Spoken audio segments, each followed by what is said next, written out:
শুধু হালায় রোজ ডের নামে এই সময়ে কেমনে ফুললি ব্যস্ত আছে বুঝছিস নি? এর দোকানতে মানুষ যে গোলাপ নিতে আছে আর রোজ ডে করতেছে না, রোজ ডের দিন বিলে কত তারিখ রোজ ডে গেছে? 7 তারিখ। কালকে 7 আছে কত তারিখ? আজকে 8 তারিখ। মানে কালকে গেছে রোজ ডে, আছে কিটা প্রপোজ ডে।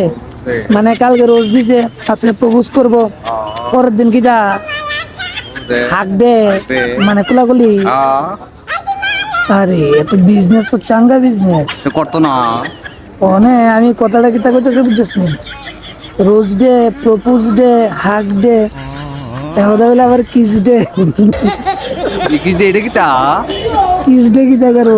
সুমা দিব, সুমা টুটে টুটে খাইতো শুধু